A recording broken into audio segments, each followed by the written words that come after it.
Chosen one. Stop for just a breath. You can sense it. The air feels heavy. The days are stretching strangely. The last week of September 2025 is carrying a weight you cannot ignore. This is not just another page on the calendar. It is a turning of the times. Heaven is pressing you to pay attention. Have you noticed how your spirit feels unsettled while the world scrolls on in distraction? Something in you cannot rest. That stirring inside of you is not random. It is the whisper of God telling you that a shift is near.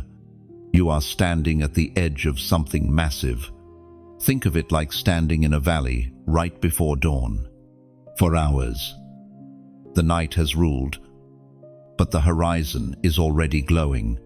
You cannot see the sun yet, but you feel its heat moving closer. That is what this week feels like, not the storm itself, but the pulse of it drawing nearer. And you know why you feel this? Because you are not ordinary. You were never made to drift with the crowd. You were called out, set apart, marked as a vessel of light. That is why your battles have been different. Others may laugh it off. Others may not feel the weight you feel, but you do, because heaven has trusted you with it. There was once a man I knew who waited for years. Everything around him looked stuck, career stalled, relationships broken, health shaken. Friends told him to give up hope. But deep inside he knew God wasn't done. In that hidden season, his faith was being refined. Then, in a single week, everything turned, doors opened, breakthroughs came. His story shifted. His waiting was not wasted. His delay was preparation. That is exactly what this week is about for you. The world may call it the end of September, but heaven calls it the week of unveiling. The timing is not a coincidence. It is an appointment. The prophet Nahum declared, chapter 1, verse 7, "The Lord is good, a refuge in trouble. He cares for those who trust in him." This is your promise as the shaking unfolds. While others panic, you have a refuge. While fear spreads like wildfire, you have shelter. The goodness of God will not fail you in the storm. Chosen one, hear me clearly. This is not a warning meant to break you. It is a call to prepare you. Preparation is not about fear. It is about alignment. It is about setting your heart in the right place, so when the wave comes, you ride above it rather than drown beneath it. Picture a lighthouse on the edge of a raging sea. Waves slam against it. Storms roar around it. Yet the light never flickers. That is who you are called to be in this final week of September, a steady flame guiding others. Unshaken, even when the ground trembles. Do not hide your light. Do not silence your faith. When others ask why you still stand, point them to the refuge you've found. This week, more than ever, your testimony matters. And now, let me ask you something. Do you feel the pull in your spirit as you hear these words? If you do, don't keep it locked inside. Share this message with someone who needs strength. Comment the number 777 as your prophetic act, your declaration that you are aligning with heaven's timing. And subscribe, because what's coming in the days ahead will demand a steady stream of truth, not noise. Chosen one, the countdown has already begun. You are not walking into the end of a month. You are stepping into the threshold of destiny. The world will shake, but you will stand. The shadows will rise, but you will shine. September is not ending. Your unveiling is just beginning. You can almost hear it. the hidden countdown that heaven keeps while the world carries on blind. People check their calendars for meetings, birthdays, deadlines, but they do not see the hourglass of eternity dripping grain by grain. Yet you, chosen one, feel it. That pressing sense in your spirit is the rhythm of God's clock moving closer to a set moment. The truth is, heaven does not measure time like humans do. To us, a day is a day. A year is a year. But to God, a single week can carry the weight of a century. This is why the last week of September feels different. It is loaded, thick with meaning, pregnant with divine intention. Imagine a massive door carved into stone.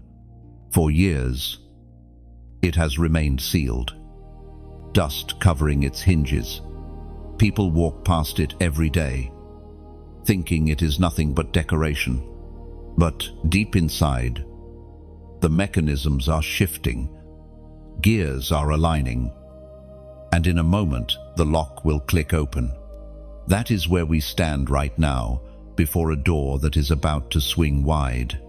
The scriptures often reveal how God moves on hidden clocks. Think of Noah.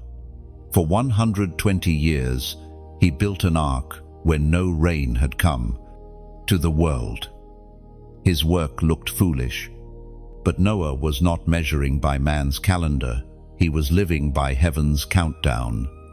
And then, in a single week, the skies broke open, and what had been invisible became undeniable. Or consider the children of Israel in Egypt. 400 years they cried out. And then, in a single night, the countdown reached 0.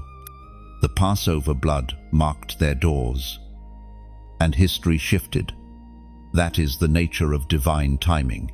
It may look delayed, but when the clock strikes, everything changes suddenly. There was a young man once who carried this same awareness. He worked quietly in a warehouse, unseen and uncelebrated.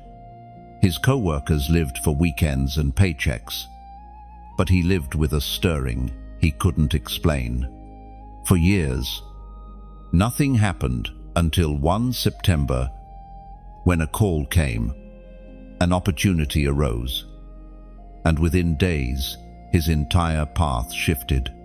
Looking back, he realized that heaven had been counting down the whole time. He had only been asked to stay faithful until the clock ran out. Chosen one.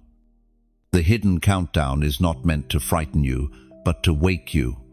Too many are asleep, lulled by comfort and distraction, but you feel the tremors. You sense the weight of approaching fulfillment. You understand that the last week of September is not about the end of a month.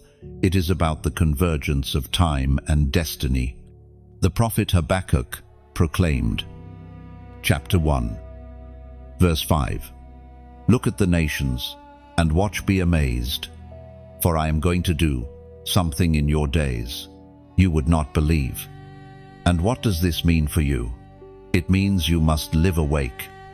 Do not waste the days in numb routine. Listen for the Spirit's whisper. Watch for the subtle alignments. The countdown is not just global, it is personal. It is about what God is setting in motion in your life. As the Apostle Peter reminded the early church, God is not slow in keeping his promise, as some understand slowness. He is patient, precise, and purposeful. When the clock strikes, there will be no delay. The hidden becomes visible.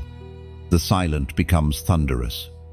So, here you are, standing at the edge of September's close, feeling the weight of an unseen clock. Do not fear it.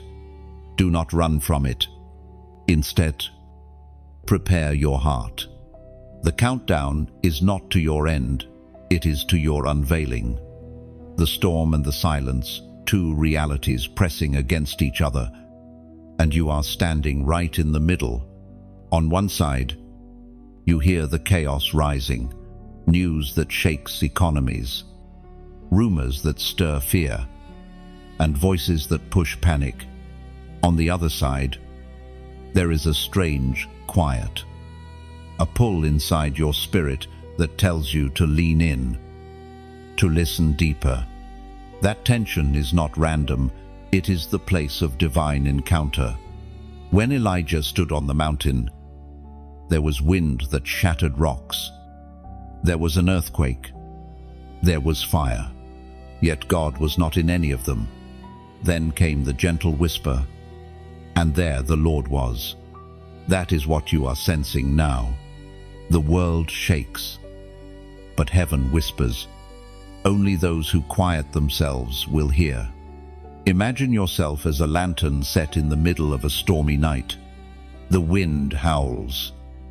Rain lashes against your glass. Shadows dance wildly around you, yet your flame remains steady. Enclosed, protected. The noise outside cannot extinguish the fire within. That is who you are. The world's storm may rage, but within you, God is cultivating silence, stillness, and clarity. There was a woman once who lived through a season of constant noise. Every day brought another problem, bills unpaid, family arguments, health issues piling up. She thought she would drown in the storm, but one night, in the quiet of her room, she knelt down and prayed a simple prayer. Lord, let me hear your voice. And in that moment, though nothing in her circumstances changed, everything inside her shifted. The storm outside did not stop, but she discovered a silence that carried her through. This is the paradox of the chosen ones. The storm intensifies around them, but within them grows an unshakable calm.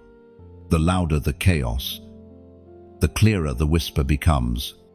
That whisper is what will guide you through the final week of September. The Spirit spoke through the psalmist David. Chapter 62, verse 1. Truly my soul finds rest in God. My salvation comes from Him. What does this mean for you? It means you don't have to chase after the noise. You don't have to join the crowd in panic. You don't need to be driven by fear. Instead, you can root yourself in the silence of God's presence. Rest becomes your weapon. Peace becomes your shield. And clarity becomes your compass. Right now, I want you to seal this in your spirit with a simple prophetic act. Write in the comments, I choose peace. Those 3 words may look small, but they are a declaration against the storm. They are your way of saying, I will not be moved by fear.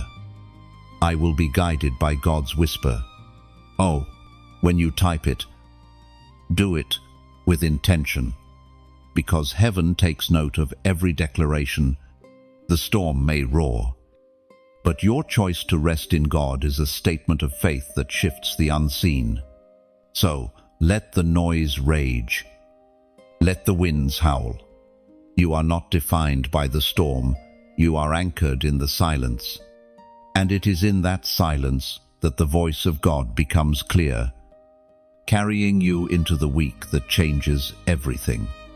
And remember, silence is not weakness, it is power under control. To pause, to listen, to rest in Him is not escape, but preparation.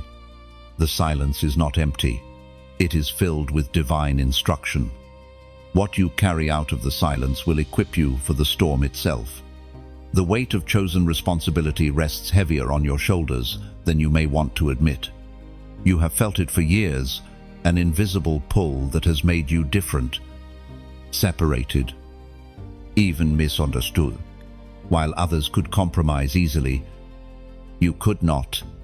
While others blended into the flow of culture, something inside of you resisted. That was not stubbornness. It was the mark of heaven on your soul. Responsibility is not glamorous. It rarely comes with applause. It often feels like carrying a hidden fire that no one else sees. Moses felt it when he wandered in the wilderness for 40 years before his assignment unfolded. Esther carried it in silence, hidden in the palace until the moment her voice was needed, and David bore it while tending sheep, long before the crown touched his head.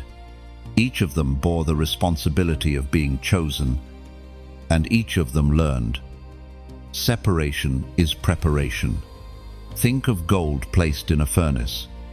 It enters with rough edges, covered in impurities.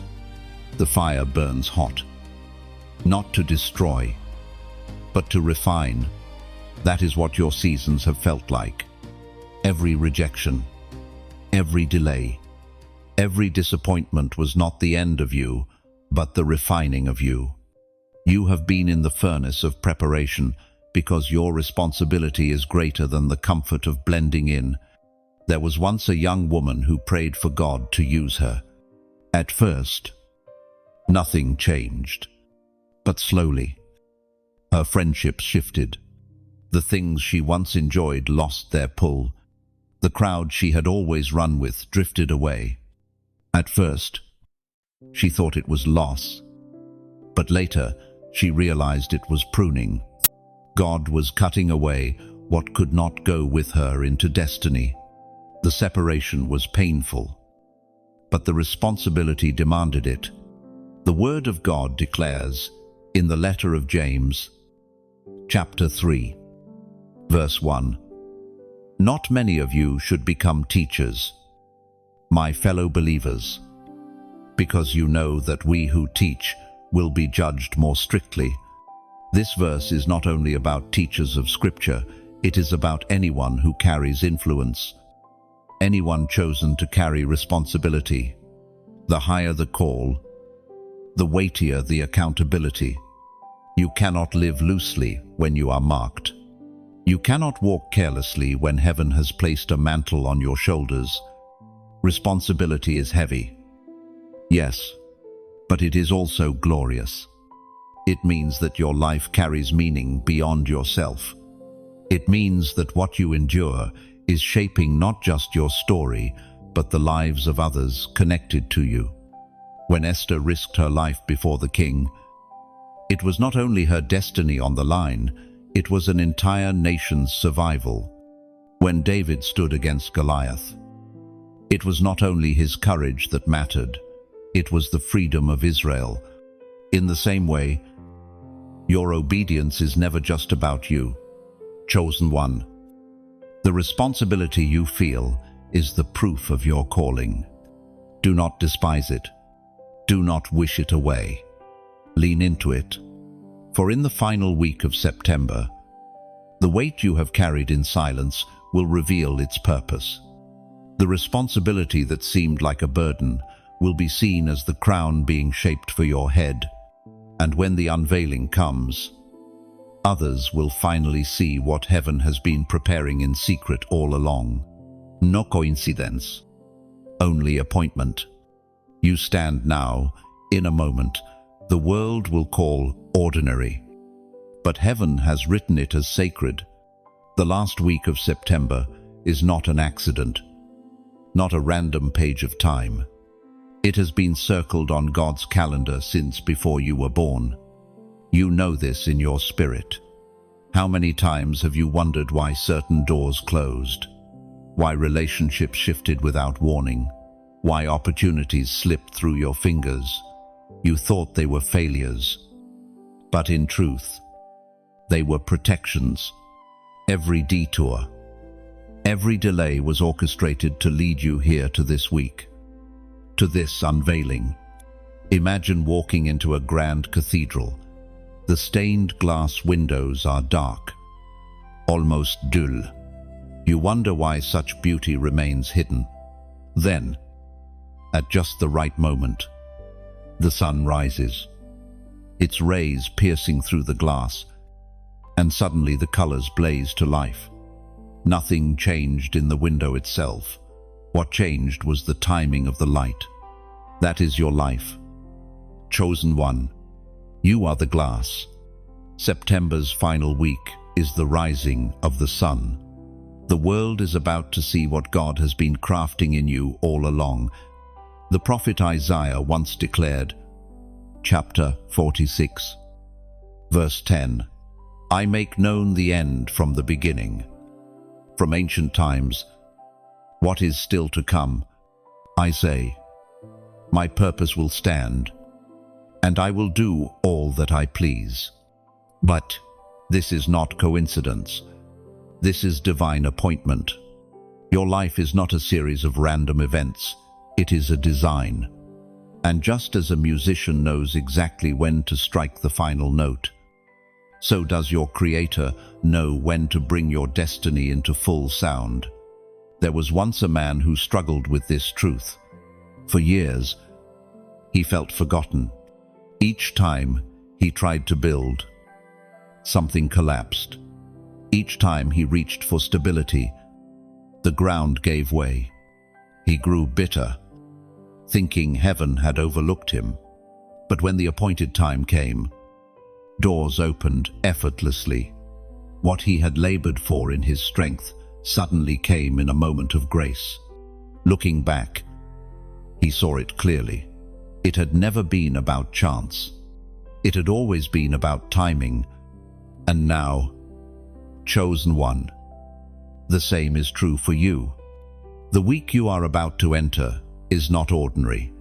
It has been written into your journey like a hidden chapter waiting to be revealed. Heaven has turned the page, and you are stepping into lines already prepared for you.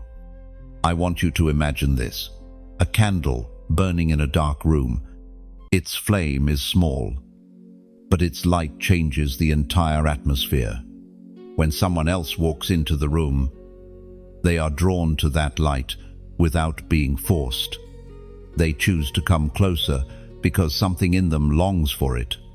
That is what your agreement with this message is like. To share it is like opening a window, letting the glow spill into other rooms where shadows linger. To like it is like breathing gently on the flame, helping it grow brighter.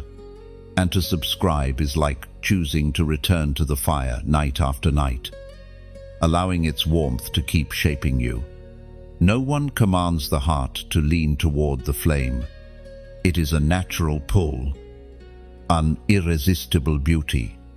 In the same way, if these words ignite something in you, let that fire guide your response. Let it be voluntary. Let it be pure. Let it be love.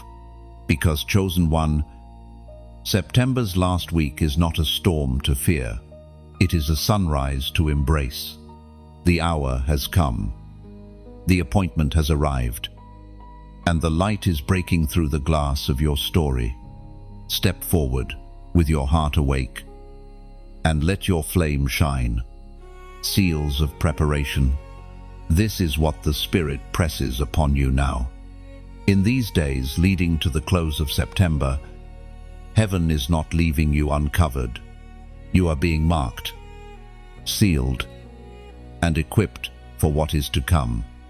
You may not see it with your eyes, but in the unseen realm, God is fastening armor upon your soul. Preparation is not always about activity. Sometimes it is about clarity. Soldiers do not rush into battle without first being fitted with armor. Builders do not lay stones until they have measured the foundation. Farmers do not scatter seed without preparing the soil. In the same way, the Lord is preparing you through prayer, through endurance, through every lesson carved into your journey. Think of Noah again. He built an ark with no evidence of rain. Each plank of wood he nailed was a seal of preparation. Or think of Joshua before Jericho. He circled the walls in silence for 7 days. Each step was a seal of obedience before the breakthrough. Preparation often looks foolish until the appointed moment arrives. There was a young man once who longed for God to use him. He expected a dramatic moment, a sudden promotion, a flash of glory. But instead, God gave him small tasks: serve quietly, forgive quickly, pray consistently. For years, it felt unimpressive, yet when the storm finally hit his life, he found himself unshaken. What looked small had been preparation. What looked hidden had been armor. The Word of God speaks through the letter to the Ephesians. Chapter 6, verse 13. Therefore put on the full armor of God, so that when the day of evil comes, you may be able to stand your ground, and after you have done everything, to stand. Oh, chosen one, preparation is not about fear, it is about readiness. You do not prepare because you expect to fail. You prepare because you are marked to stand. The world may shake, but you will remain standing because you are not clothed in your own strength. You are clothed in God's armor. Think of preparation as a seal pressed into wax. Once imprinted, it cannot be erased. That is what heaven is doing in you now, sealing your spirit with wisdom, discernment, and resilience. When the week unfolds, that seal will testify that you belong to God.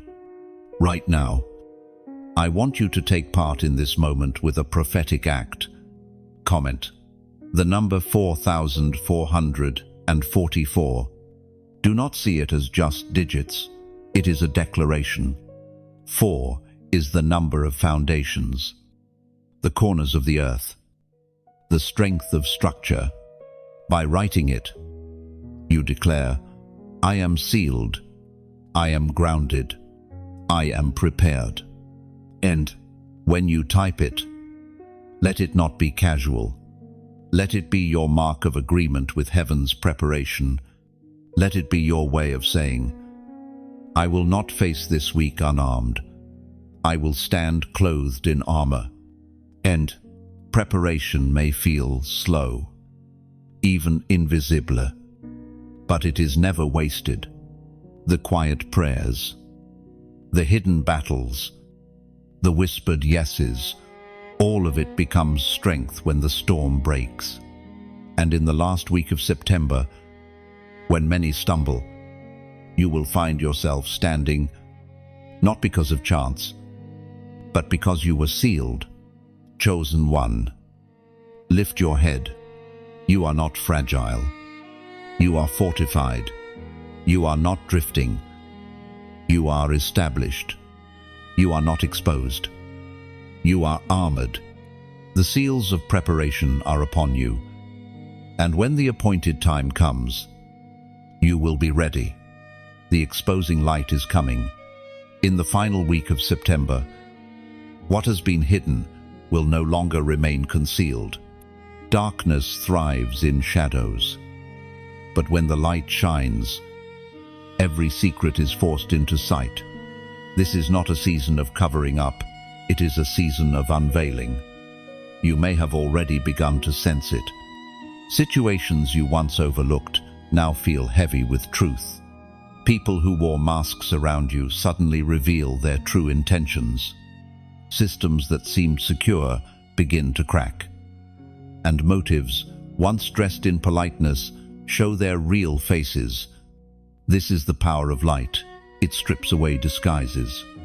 The prophet Hosea once cried out, chapter 10, verse 12, sow righteousness for yourselves, reap the fruit of unfailing love, and break up your unplowed ground, for it is time to seek the Lord, until he comes and showers his righteousness on you.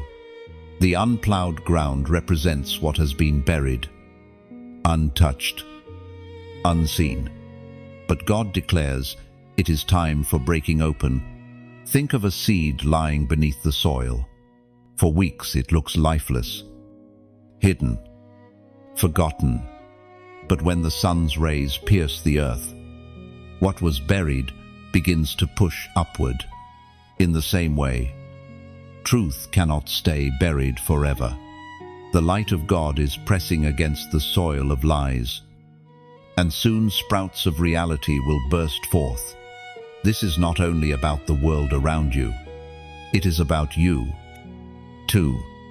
The exposing light does not come to shame you, it comes to free you. For years, you may have hidden parts of yourself, old wounds, unspoken fears, secrets doux. You carried them in silence, worried what others might think if they knew. But when light comes, it does not destroy, it heals.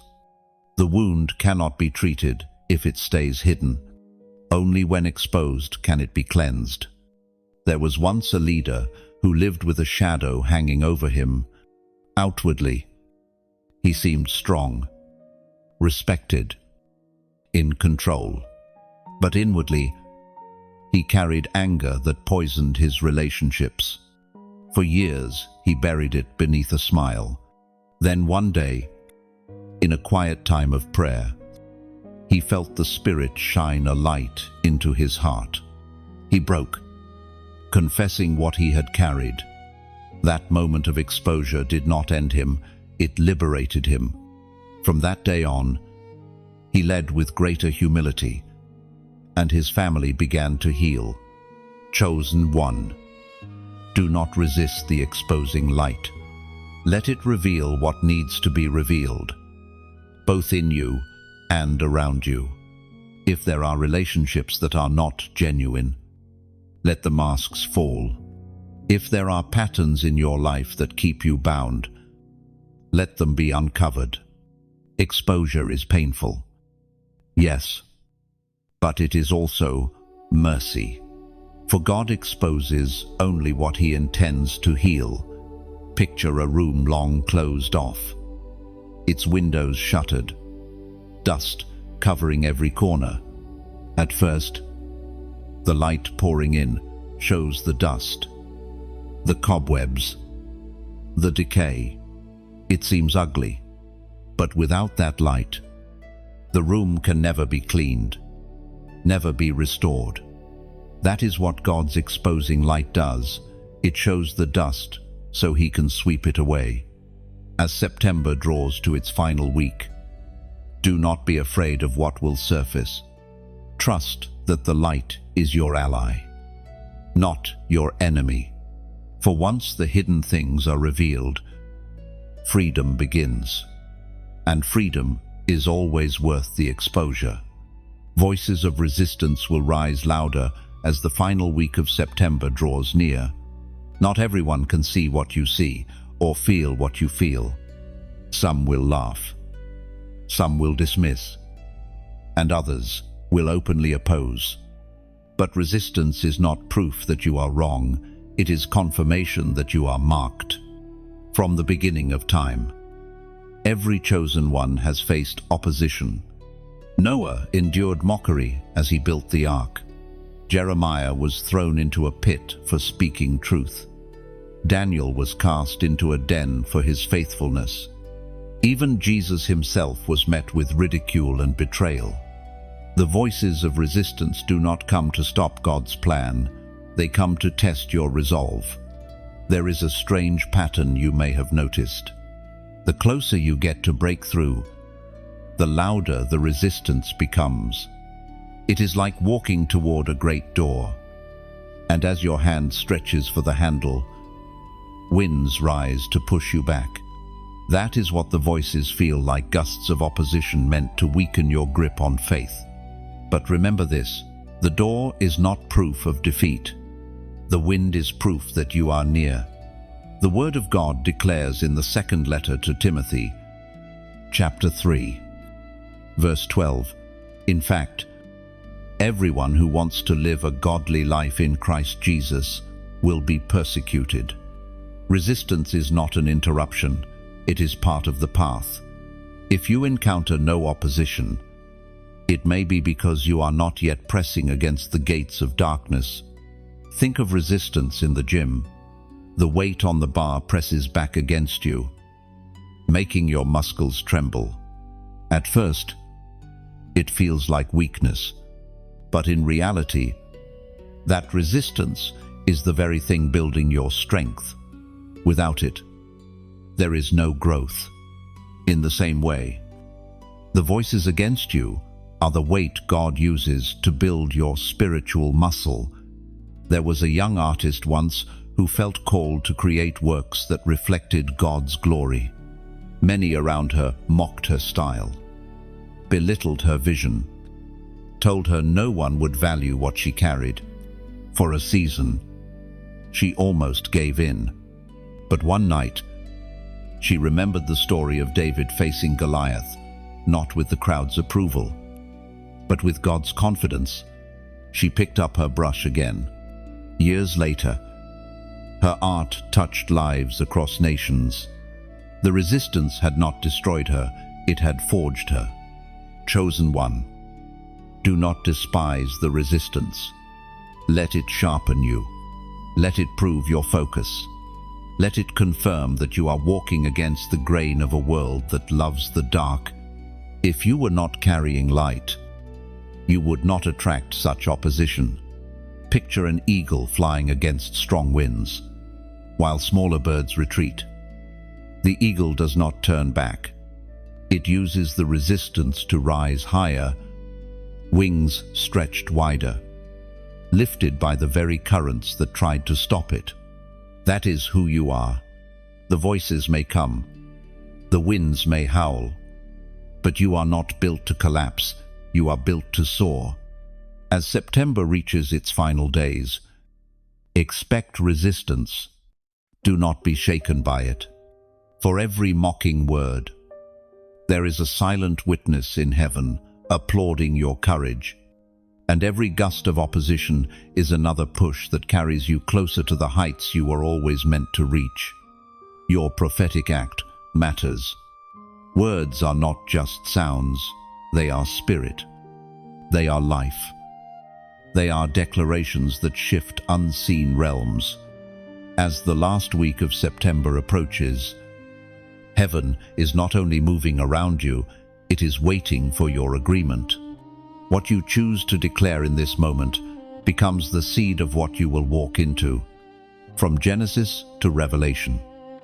The principle is the same. God speaks, and then humanity responds. When Joshua stood before the walls of Jericho, his shout was not simply noise, it was a prophetic act that unlocked the fall of the fortress. When Hannah whispered her prayer in the temple, her voice carried the cry that brought Samuel into existence. When Paul and Silas sang at midnight, their words shook prison doors and set captives free. The book of Proverbs, chapter 15, verse 4 declares, "The soothing tongue is a tree of life, but a perverse tongue crushes the spirit." This is the mystery of words. They either build or they break. They either breathe life or they suffocate hope. That is why your voice matters more than you know. Think of a farmer planting seed into the soil. Each seed looks small, almost insignificant. Yet within it lies the potential for a harvest. Your declarations are those seeds. You may not see fruit immediately, but as time unfolds, the words you plant today will grow into tomorrow's harvest. There was once a man who lived with a heavy sense of defeat. Every day, he repeated phrases like, "I'm not enough," or "Things will never change." And true to his words, his life seemed locked in place. But one day, a mentor challenged him to begin speaking life instead of death. At first, it felt strange, but slowly, those new words began to reframe his thinking, shift his atmosphere, and even open new doors. His world changed because his words changed. Chosen one. This is why you cannot remain silent. The world may want you to keep quiet, to let others speak fear and doubt, but heaven is waiting for your sound. September's final week is not only about what happens to you, it is about what happens through you. Your declaration is the key. Right now, seal this moment with a simple phrase. Comment, "I break silence." Do not take it lightly. Those 3 words are more than keystrokes on a screen. They are the cry of your spirit aligning with heaven's countdown. They are your way of saying, when the shaking comes, I will not shrink back. When the unveiling arrives, I will not hide. I am prepared, and I will not turn away. None. Picture yourself as a soldier standing at the edge of the battlefield. The air is heavy. The horizon is dark. The enemy is restless. But then you plant your feet, grip your weapon, and declare, "I break silence." In that moment, you are no longer waiting passively. You are actively taking your place. So let your words rise. Let your declaration echo, for heaven is listening, and your voice carries further than you think. And remember this, silence keeps chains unbroken, but spoken faith shakes the ground. Every time you declare truth, you plant a tree of life within your atmosphere. Speak, and watch fruit appear where once there was only barrenness, and when that fruit comes, it will not be for you alone. Others will taste and find hope because you dared to speak. Your voice is not just survival, it is revival, carrying light into places where darkness thought it had won. The turning of nations does not happen in silence. It is felt like the shifting of tectonic plates beneath the earth, silent to the eye, but shaking everything above ground. That is the hour we are in. Systems that looked immovable are trembling. Thrones that seemed secure are being tested. Powers that boasted permanence are beginning to crack. You may not yet see it fully on the news, but your spirit feels it. The world is changing course. History has always turned on unseen hinges. Babylon rose, yet Babylon also fell. Rome once declared itself eternal, yet Rome crumbled. Kingdoms that seemed invincible vanished, and empires that mocked God met their end. Nations rise and fall, but the hand of the Lord remains steady. The Book of Daniel, chapter 2, verse 21, declares, He changes times and seasons. He deposes kings and raises up others. He gives wisdom to the wise and knowledge to the discerning. This is the truth you must cling to. As September closes, the shifts you sense are not random. They are orchestrated. Imagine a massive chessboard. The pieces move back and forth. Pawns sacrificed. Knights repositioned. Queens advancing. To the untrained eye, it seems chaotic, but to the master strategist, every move is purposeful, every sacrifice calculated, every delay intentional. That is what God is doing with nations now.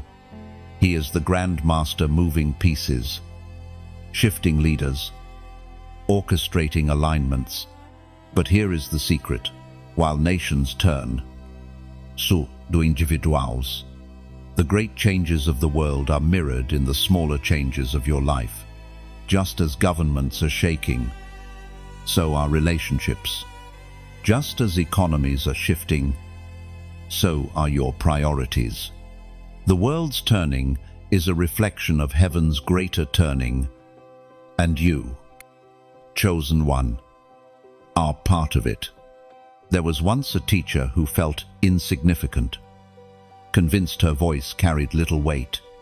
Yet one year, in a small classroom, She spoke encouragement to a single student who had been on the edge of despair. That student later became a leader, influencing thousands. She never realized it, but her small act turned the course of a life, and that life turned the course of many more. That is what God does. He uses individuals to ripple change across nations. Picture a river that suddenly shifts its course. The waters do not ask permission. The old riverbed dries, and the new one fills, shaping fallas, feeding lands, carving new paths. That is what you are witnessing now, the turning of nations, the rerouting of rivers. It may feel disruptive, but in time, new life will flow where once there was barrenness. And here is where your choice comes in. To like this word is to add your amen, a spark of agreement that fuels the flame of truth. To share it is like carrying a torch from one valley to another, passing light into places that need it most. To subscribe is not obligation.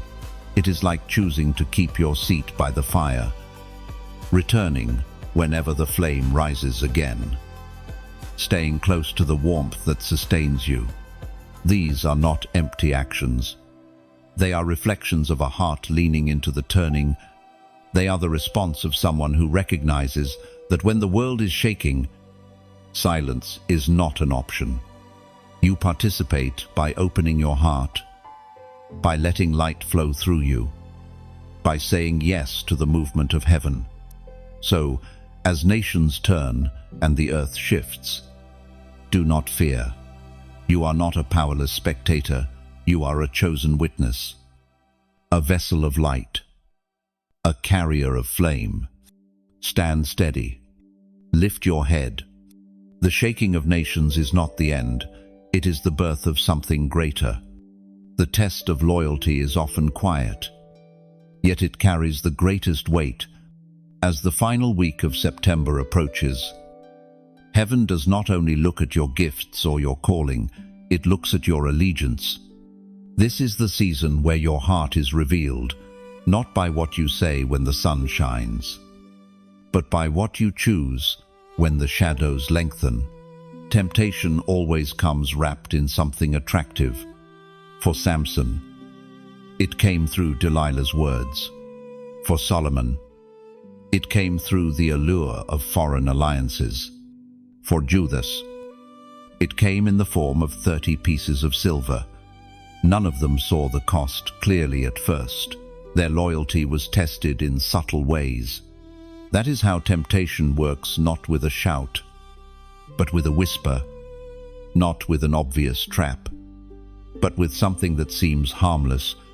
The Apostle Paul wrote in the first letter to the Corinthians, chapter 10, verse 13, "No temptation has overtaken you except what is common to mankind. And God is faithful. He will not let you be tempted beyond what you can bear. But when you are tempted, He will also provide a way out so that you can endure it." This scripture is not only reassurance, it is instruction. Every test of loyalty comes with an escape route, but you must be attentive enough to see it. Sometimes it is a nudge in your spirit, a sudden sense of discomfort, a door quietly closing before you walk through. What looks like loss may actually be the mercy of God pulling you away from a snare. Imagine a soldier walking through a battlefield at night. Hidden mines lie beneath the ground, unseen. One careless step could be fatal, but a guiding light held above his path reveals the safe steps. Loyalty works the same way. Each choice you make, where to go, what to accept, whom to trust, is either a step into safety or into danger. The Spirit is that guiding light, revealing the safe path in the midst of unseen traps. There was once a businessman who had built his reputation on honesty, but in a moment of pressure, An offer came that could double his wealth instantly if he bent the truth just a little. At first, it seemed harmless. After all, no one would know. But deep inside, his spirit felt uneasy. He chose to walk away. And though he lost the deal, he later gained opportunities far greater. His loyalty was tested, and his decision preserved his destiny. Chosen one, your loyalty will not always be tested in dramatic ways. Sometimes it is in small decisions. Do you compromise your values to fit in? Do you allow bitterness to take root when others wound you? Do you chase shortcuts when the path feels long? Each answer reveals the true allegiance of your heart. Picture a tree in autumn. Its leaves turn color. Some fall. Some cling. The winds shake it. And what is not firmly attached is stripped away. Loyalty is like that. The tests come as winds, stripping away shallow attachments, revealing what is rooted deep. As September draws near its final week, the winds will come. Do not be alarmed. Let them reveal what is real. If your loyalty is in Christ, no storm can uproot you. The test may be hard, but it is also holy. It proves that your foundation is not sand, but rock, and on that rock, you will stand. Heaven's acceleration is upon you. For so long, it has felt like you were crawling, dragging your feet through a wilderness that never seemed to end. You prayed, you waited, you hoped, but the answers felt delayed. Yet in the last week of September, the pace will shift. What once crawled will suddenly run. What was delayed will break loose with speed. Acceleration in the spirit is not like human haste. It is not reckless or rushed. It is precise, like an arrow released at just the right moment. To the observer, it looks sudden, but in truth, it has been carefully aimed all along.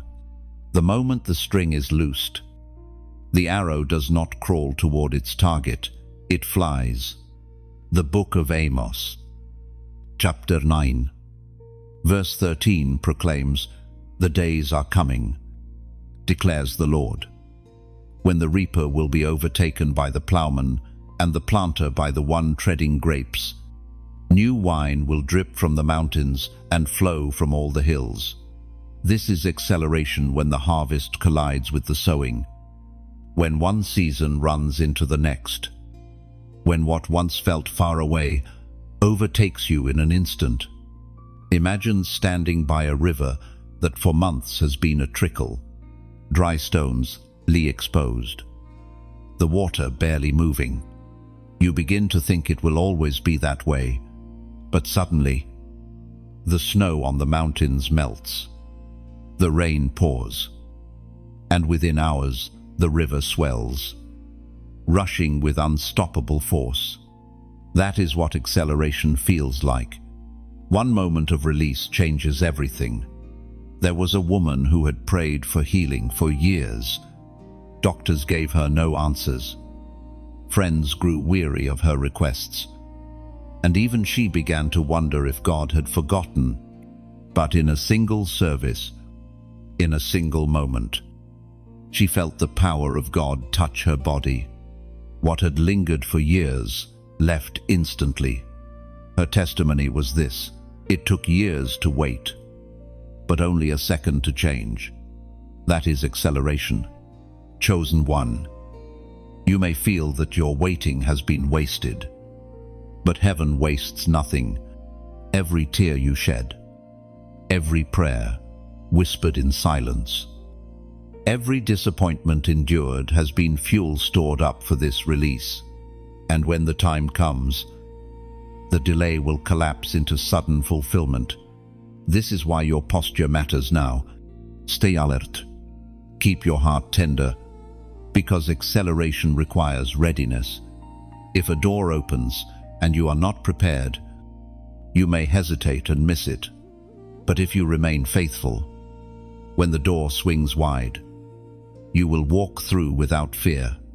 Right now, I want you to anchor this truth with a prophetic act. Comment the number 555. Do not see it as digits alone. 5 is the number of grace, and triple grace speaks of overflowing favor. By writing it, you declare, I am ready for acceleration. I will not fear sudden change. I receive the grace to move swiftly with God.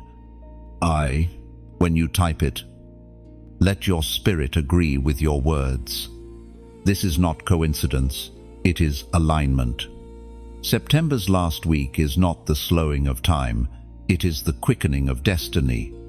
And you, chosen one, will run where once you crawled, fly where once you stumbled, and harvest where once you only dreamed. And hear this clearly. Acceleration is not only for your benefit, it is for those connected to you. As your life moves faster in God's rhythm, others will be swept into the current of grace. The breakthrough that touches you will ripple outward, breaking chains and opening doors for those who never expected freedom to come this soon. The clash of kingdoms intensifies in the unseen realm as the final week of September draws close. The thin veil between light and darkness feels stretched, as though a storm is pressing against the atmosphere of your spirit. This is not imagination, it is warfare. The kingdoms of this world are colliding with the kingdom of heaven, and you are living on the front line. Spiritual warfare is not always visible to the human eye. Sometimes it manifests as sudden heaviness in your soul, confusion that clouds your mind, or strange opposition rising just as you begin to move forward. These are not coincidences. They are the echoes of a greater clash. Darkness resists light, and when heaven advances, the enemy pushes back. The Apostle Paul wrote in the letter to the Ephesians, chapter 6, verse 12, For our struggle is not against flesh and blood, but against the rulers, against the authorities, against the powers of this dark world, and against the spiritual forces of evil in the heavenly realms. This is the reality you are part of. Your battle is not against neighbors, co-workers, or even those who misunderstand you. It is against forces that linger in shadows, hoping you will forget your authority. The moment you recognize the true enemy, you gain clarity, and clarity is power. Imagine two armies facing each other across a valley. One side is clothed in light, their banners shining, their weapons blazing. The other side hides in shadows, whispering threats, hoping fear will scatter their opponents before the battle begins. That is what you are witnessing. The enemy's greatest weapon is intimidation, but heaven's greatest weapon is truth. There was once a young man who struggled deeply with thoughts of failure. Every opportunity felt sabotaged. Every relationship ended in disappointment. He thought he was cursed, but in truth, he was under attack. The enemy whispered lies, hoping he would surrender. But one day, while reading scripture, he realized the voices of defeat were not his own. They were arrows from the enemy. That revelation shifted everything. Instead of accepting the lies, he began declaring truth. Slowly, the darkness retreated, and the young man learned what every chosen one must discover. Recognition of the battlefield is the first step to victory. Chosen one. Do not be surprised when the clash grows louder in September's final week. It means heaven is advancing, and you are part of that advance. Your prayers, Your choices, your faith, they are not small. They are strikes of light against darkness. Picture lightning tearing through a stormy sky. For a moment, the night is illuminated, and what was hidden becomes visible. That is what happens when you stand in faith. Every act of obedience is a flash of lightning that exposes the enemy and weakens his hold. Yes, the clash of kingdoms is fierce. But remember this, the outcome is not uncertain. Darkness may thrash, but light always prevails. The battle may feel intense, but it is not endless. You stand not as a victim, but as a warrior already promised victory. So when shadows whisper and storms rise, lift your eyes. The clash around you is not chaos without meaning. It is the sound of heaven's kingdom breaking through. And as the last week of September unfolds, that breakthrough will not remain unseen. It will manifest, and you will know that the light you carry has never been in vain. The remnant rises quietly, yet their presence changes everything. They are not the majority, not the loudest, not the ones with worldly crowns, but they are the ones heaven has marked. In every generation, when darkness stretches its shadow, a remnant stands faithful, unyielding, unseen by many, but fully known by God. And in the final week of September, that remnant will be revealed. The story of Gideon reminds us of this truth. An army of thousands was reduced to 300 by human logic. It was foolishness, but by divine wisdom, it was the perfect number to demonstrate that victory does not come through size, but through obedience. The remnant is never about how many, it is always about how pure. The prophet Elijah once believed he was the only one left, weary from resistance and chased by threats. Yet God reminded him of 7,000 who had not bowed to Baal. The remnant may feel scattered and hidden, but they are never absent. God always preserves those who refuse to compromise. The book of Romans, chapter 11, verse 5 declares, "So too, at the present time, there is a remnant chosen by grace." Notice those words, chosen by grace. It is not your perfection that secures your place in the remnant, but God's mercy. You are here not because of flawless steps, but because heaven chose to mark you. Imagine a candlelit procession in the dead of night.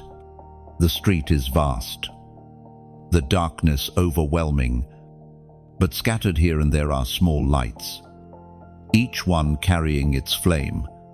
Alone, a single flame seems weak, but together, those lights form a path through the blackness. That is the remnant. You may feel small when isolated, but when aligned with others, your light becomes part of a blaze that darkness cannot ignore. There was once a nurse who worked quietly in a rural clinic. She was not famous, not celebrated, but her hands healed, her prayers sustained, and her faith carried strength into every patient she touched. She never saw herself as significant, yet her faithfulness rippled through families, through generations. She was part of the remnant, hidden but powerful, chosen one.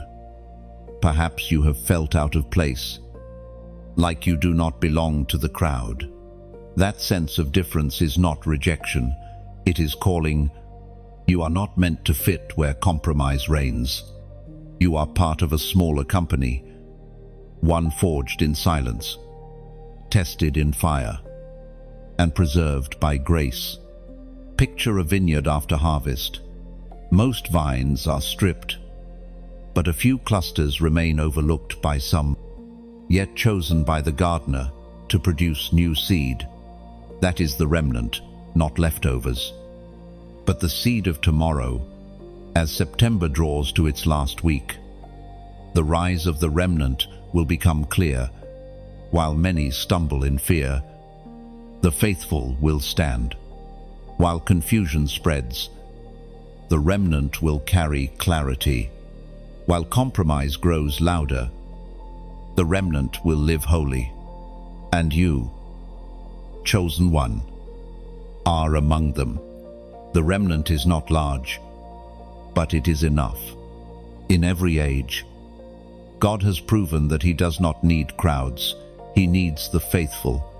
And now, as nations tremble and kingdoms clash, the remnant rises, quiet, steadfast, chosen by grace and unshakable. And when the world searches for stability, their eyes will turn toward the few who have not bowed, the ones who shine without wavering. The remnant becomes a compass, pointing lost hearts back to God, proving that faith still stands when everything else falls. Unshakable foundations.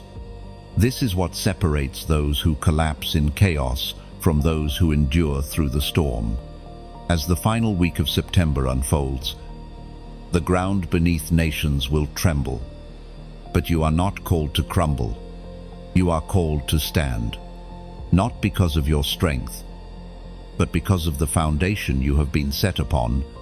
The prophet Isaiah wrote, chapter 28, verse 16, "See, I lay a stone in Zion, a tested stone, a precious cornerstone for a sure foundation. The one who relies on it will never be shaken." Notice the words, tested stone, sure foundation. The ground beneath you may shift, but the rock beneath your soul cannot. Think of a lighthouse built upon jagged cliffs. Waves hurl themselves against it with fury. Storms lash it with relentless power. Yet it does not fall. Why? Not because the storm is weak, but because its foundation is strong. That is the picture of your life. You were not promised a life without storms. You were promised that the foundation beneath you would hold. There was a man once who built his home with care, brick upon brick, but ignored the shifting ground it rested upon. For years, the house looked fine, but when the rains came, the cracks widened and the walls collapsed. His neighbor, with far fewer resources, built smaller but on rock. When the same rains came, his house endured. That is the difference foundation makes. Chosen one. This is why you have been through seasons of shaking already. Each trial you endured was not random. It was training. Every disappointment that drove you to prayer, every loss that forced you to trust, every betrayal that pushed you closer to God, all of it was pressing you deeper into the rock. You are unshakable, not because storms avoid you, but because your roots run deep. Picture a tree in the midst of a hurricane. Branches may bend, leaves may be stripped, but the trunk remains, anchored by unseen roots. The storm may change its appearance, but it cannot uproot its essence. That is what you are becoming, a rooted one, unmovable, steady through the shaking. And now, let me speak to your heart about the beauty of choosing your response. To like this word is not about a button on a screen. It is about pressing your hand against the cornerstone, saying, "Yes, this foundation is mine." To share it is like pointing others to shelter before the storm arrives, guiding them to the same rock where you have found safety. To subscribe is not duty. It is like choosing to keep your tent anchored beside the lighthouse, returning again and again to the flame that does not go out. And when you comment, you are leaving a stone in the wall, a visible mark that says, I was here. I chose to stand. Each action is not mechanical, it is symbolic. It is not obligation, it is invitation. Just as in the days of old, when the faithful built altars of remembrance, so do your actions here become a living altar, a reminder that when the world shook, you chose the rock. No one forces a soul to seek shelter. A traveler in the storm chooses to step into the refuge because they know the storm will not wait. So if your heart feels stirred, let your response be natural, like a bird instinctively flying toward the light of dawn. Because in the final week of September, foundations will be tested. Many will falter, but you will not. For you are not built on sand, you are anchored in the cornerstone. And when the storm passes, it will be clear to all, you were unshakable. Because you chose to stand. The crown and the torch, two images that carry the weight of destiny, two symbols that tell the story of those who endure. For every chosen one, the path is marked not only by suffering, but by transformation. What once pressed you down becomes the very thing that lifts you up. What once tried to extinguish your flame becomes the fuel that keeps it burning brighter. Crowns are not handed out lightly. In ancient times, crowns were forged through pressure and fire. Gold was refined. Stones were cut. Each detail shaped with care. Only when the work was complete could the crown be placed upon the head of one deemed worthy. Your life has been much the same. Every loss, every delay, every tear shed in silence has been part of that refining process. You may not have realized it, but your crown has been forming all along. The letter of James, chapter 1, verset 12 declares, "Blessed is the one who perseveres under trial, having stood the test. That person will receive the crown of life." This promise is not distant, it is alive for you right now. The crown is not simply a reward in eternity, it is the recognition of endurance, a mark of authority granted to those who remain steadfast. Every trial you have endured has not been wasted. Each one has been shaping your authority, preparing you to wear what heaven has reserved for you. But alongside the crown comes the torch. A crown marks identity. A torch carries purpose. A torchbearer is one who lights the path for others, guiding them through darkness. Think of the Olympic runner, carrying the flame across miles, not for himself alone, but for all who wait to see it burn. That is who you are becoming, a bearer of light for those stumbling in shadows. There was once a young mother who endured unimaginable hardship. Her husband left, her finances collapsed, and her health faltered. For years, she walked through nights of despair. Yet, through it all, she clung to her faith. Slowly, she began sharing her story with others, speaking encouragement to women who felt forgotten. Her crown was forged in suffering, but her torch was lit in testimony. Today, her words ignite hope in countless lives. Chosen one. The same is true for you. Your crown is forged in the hidden places, where no one sees the struggle. Your torch is lit when you dare to step forward, carrying the light even while scars remain. Both are necessary. A crown without a torch is silent glory, hidden away. A torch without a crown is fire without authority, easily extinguished. Together, they declare that you are both marked and sent. Picture a dark mountainside at night. At the summit stands a figure crowned with gold, holding high a blazing torch. The crown gleams, reflecting identity. The torch blazes, illuminating the path for others climbing below. That image is you not only victorious but also guiding, not only crowned but also carrying fire. As September closes, the world will see more clearly those who carry both. While many chase comfort, you will rise with authority. While many hide their scars, you will lift your torch higher. Your crown will testify of endurance, and your torch will reveal your mission. The crown is your proof. The torch is your call. And together, they tell a story. The darkness cannot silence that the chosen ones endure. They overcome, and they shine. Crossing into the new era is never a gentle step. It feels like passing through fire, through water, through thresholds that demand courage. As the final week of September closes, you are not simply ending a month, you are stepping into a shift that eternity has been preparing. The old season cannot follow you here.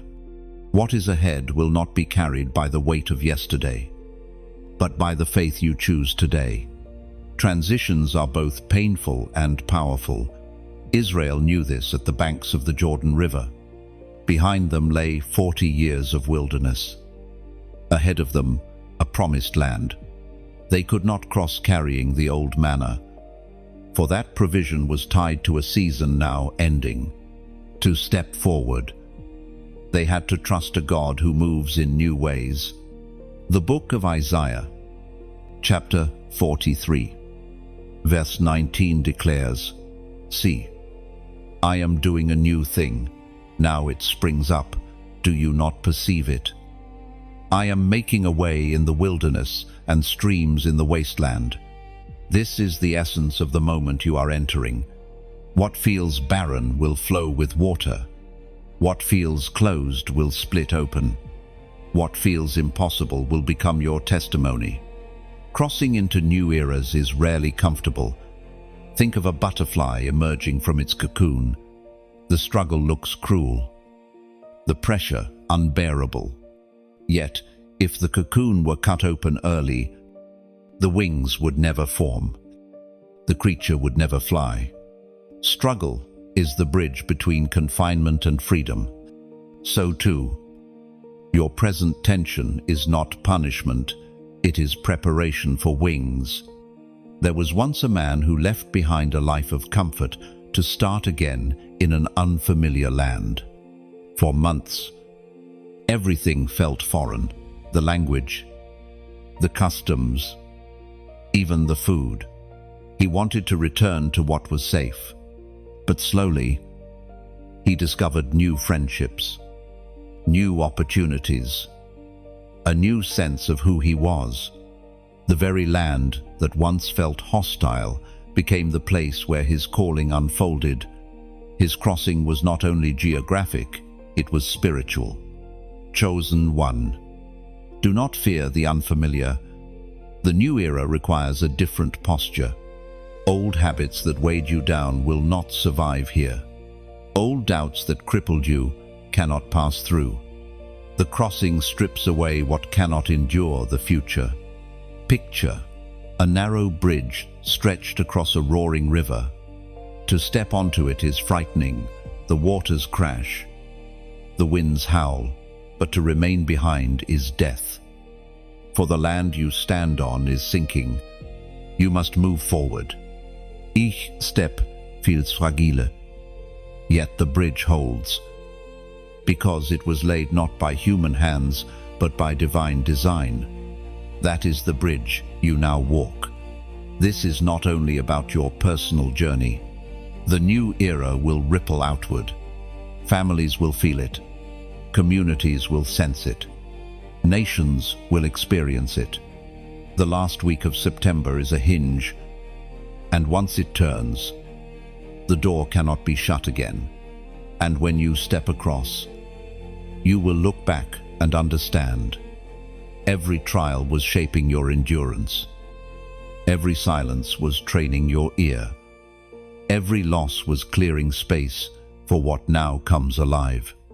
The wilderness gave you roots, the waiting gave you wisdom, and the crossing will give you wings. So lift your eyes. The night is ending. The horizon is opening. The path is unfolding. Do not cling to the dust of yesterday. The new has come, and you are walking into it. The final week of September is not closure, it is commencement. And you, chosen one, are crossing into the era that was always written for you. Chosen one. You have walked through every word, carried through storm and silence, through preparation and unveiling, through resistance and remnant, through crown and torch. And now, you stand at the threshold of the new era. September's last week has not been about endings, it has been about openings. What you have received is not just information, it is impartation. The seed of destiny has been stirred within you, but seeds are not meant to remain buried. They must be nurtured, watered, shared. When light enters you, it is not for you alone. It is to shine into the lives of those around you. That is why your response matters. To like this message is to breathe life into the flame, saying, "Yes, I receive this truth." To share it is like carrying a torch into another valley, letting others see the fire that has reached you. To comment is not mere text, it is a stone laid in remembrance, marking the moment you said, "I choose to stand." And to subscribe is to choose to remain near the fire, returning again and again, so the warmth of truth never leaves you. None of this is obligation. It is invitation. Just as a traveler, weary from the road, chooses to rest by a fire because the warmth is irresistible, so do you choose to respond if this word has stirred your spirit. Let it be natural. Let it be beautiful. For the journey does not end here. It continues with every step you take, every declaration you make, every choice to walk in the light of being chosen. And as you move forward, know this: heaven smiles upon you. You are not forgotten, not abandoned. You are crowned, sealed, and sent.